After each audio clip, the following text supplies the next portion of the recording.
O que se entende como o melhor interesse da criança e do adolescente e a sua proteção integral? Essa é a pergunta de milhões, né?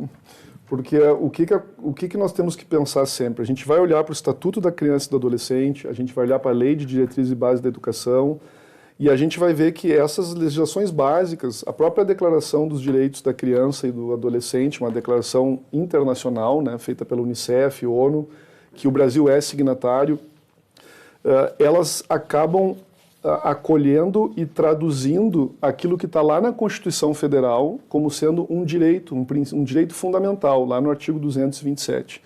Então ele fala que o melhor interesse da criança e do adolescente é aquilo que deve ser feito levando sempre em consideração a plena educação, a plena segurança, né, o relacionamento saudável, a criança e o adolescente estarem livres e protegidos de qualquer tipo de violência. Então, o melhor interesse é justamente a gente proporcionar e ter sempre em mente que tudo que se buscar fazer pela criança tem que refletir no melhor interesse do seu melhor desenvolvimento como ser humano, como indivíduo pleno, né, de todos os direitos fundamentais que nós temos. E a proteção integral, ela vem a ser uma forma de efetivar isso. Ela é uma grande rede de proteção, vamos falar assim para as pessoas entenderem facilmente, né? Que ela é formada por família, por Estado e por sociedade. Então, quando a gente pega e traz essa questão da proteção integral para essa relação de direito da educação e direito das famílias, a gente tem que entender que num processo de separação judicial, por exemplo, a criança não pode ser o alvo da separação, ou o adolescente, né? Ele não pode ser a vítima, ele não pode sofrer com aquilo, e é o que muitas vezes os pais esquecem. Então a criança vira um instrumento de barganha, vira uma bucha de canhão, para ficar como instrumento de negociação, né? Para aumentar a pensão, para melhorar a convivência, para não deixar fazer isso, porque é a única forma que eu tenho de atingir a minha ex-companheira ou meu ex-companheiro. Então, isso não pode acontecer. E o papel do advogado, mais do que defender o interesse do cliente, é olhar para a criança e para o adolescente, porque ela é uma pessoa em formação, ela é um hipervulnerável. A sociedade tem o mesmo papel.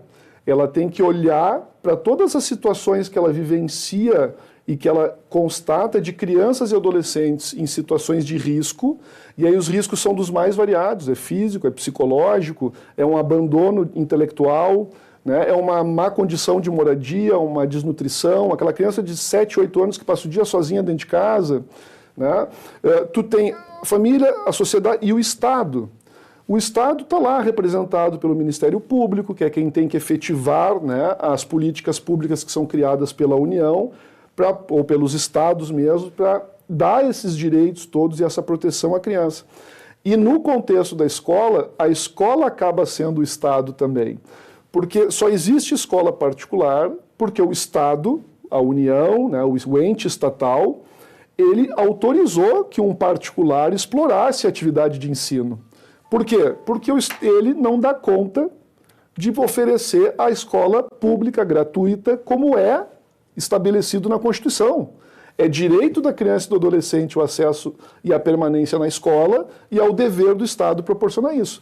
Então, esse é um conceito geral e amplo de proteção integral da criança e do adolescente. Excelente. Se a gente falar assim, ó, comparando, tá? Para a gente poder ter assim, uma metáfora para todo mundo entender. Eu estou no carro e passo por um acidente de trânsito na estrada e não paro. Eu fui um omisso em relação àquela situação, porque não significa que eu tenho a obrigação de salvar, mas eu tenho condições de prestar algum socorro, de chamar um socorro efetivo. Quando eu vejo uma criança e um adolescente numa situação de risco, é a mesma coisa. Eu tenho o dever legal, constitucional, de acionar os órgãos públicos, Conselho Tutelar, Ministério Público, Delegacia de Polícia, que agora é o Departamento de Proteção da Criança, que é o DECA, né, o Departamento da Criança e do Adolescente, antiga delegacia do DECA. Então eu tenho esse dever. Excelente. Isso é essa dimensão de proteção integral. Uma aula aqui de Direito de Família e Educacional. Parabéns pela explicação, acho que foi muito didático.